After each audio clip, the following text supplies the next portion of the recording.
Retired military officer and independent consultant Dr. James Dula had a chance to talk to Dr. Madeline Lewis, President and CEO of the Executive Women's Success Institute, on the subject of leadership. Well, I can see you've had a very, very interesting career in several different areas. First being a sergeant major from the United States Army, been retired from the FBI. Yes. And now you're the CEO, President and CEO of the Women's Success in Business, and you're still helping and you're still giving back. What made you want to be a person that wants to give back to our community? Well, I tell you what, I feel like if you're going to live in a community, you should be involved. And being involved means just that. You get out and you serve on different committees, or you work with different organizations, and you know, just find out as much as you can to stay involved with your community. Again, I love working with women, so a lot of organizations that I do tend to get involved with, they tend to also focus on women. For example, I'm a part of the We3 Women's Empowerment Committee, so I every year they have a conference, so I work with them. I've worked with them now for the last 5 years.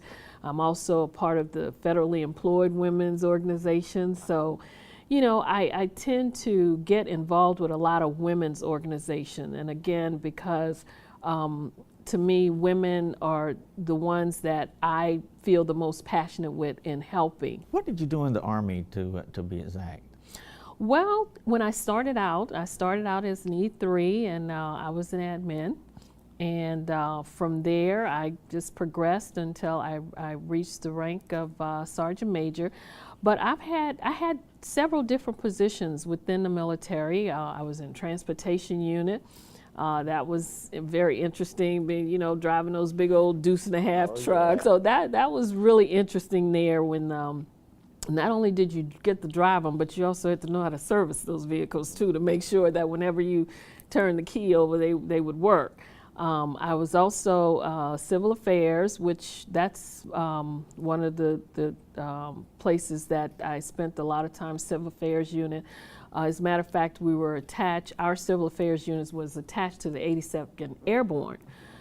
So we had to train the same way that they train, meaning that, you know, you had to do the jumping out the plane, you had to be able to swim with you in full gear. We did, you know, everything 82nd Airborne did, we had to know how to do it too, because even though we were civil affairs, we still, most of the time when we went into country or what have you, we would go in sometimes along with them. When I ended, my last station was at Fort Belvoir, and I was the commandant at the 8001st training unit, and I had 80 soldiers under my direct command.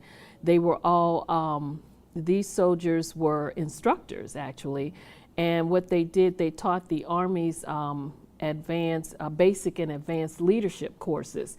So I had 3 sites that I was also responsible for.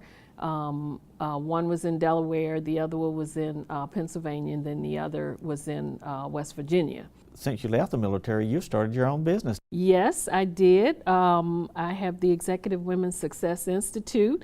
During my career, and military career and civilian career, I always had women coming to me wanting to know, you know, how I got to move up the way I did, how I got into certain positions that I got into. And so they would ask me to mentor them. They would ask me to look at their packages, their resumes, and sometimes do mock interviews with them. And because of that, it just made me want to do this because I could help them. It made me want to do it on a larger scale to be able to help more women. And because of that, I started my organization so that women would have a place to be able to come for professional development training, to learn the skills that they need to have to get from point A to point Z.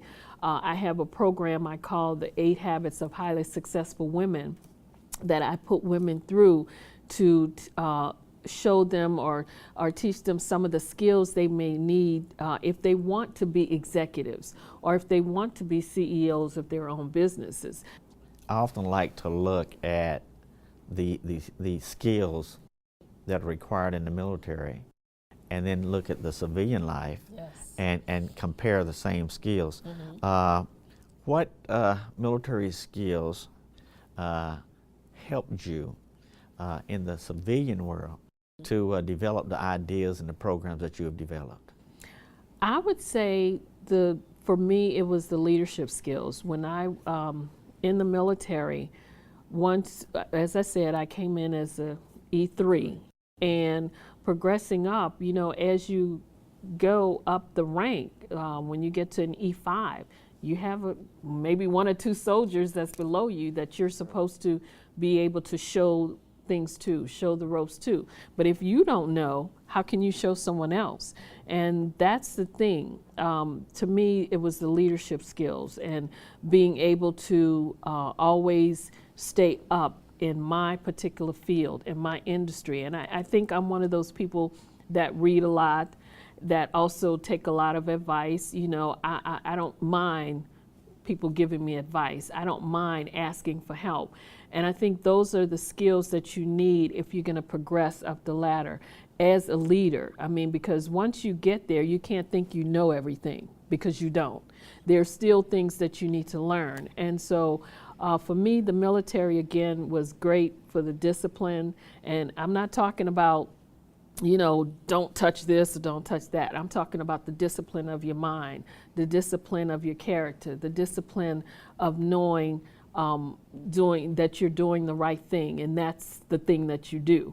And so when I talk about leadership, these are the things that I'm talking about, making sure that you're on the right path and you're doing the right thing. But not only that, you're also bringing someone else up with you into that leadership role, because as you as a leader, you're supposed to also be bringing others up and showing them how to lead also. I'm looking at your lapel pin, and it says attitude is everything. Yes. Okay, and that's absolutely a true statement. Attitude should play a part in everything we do.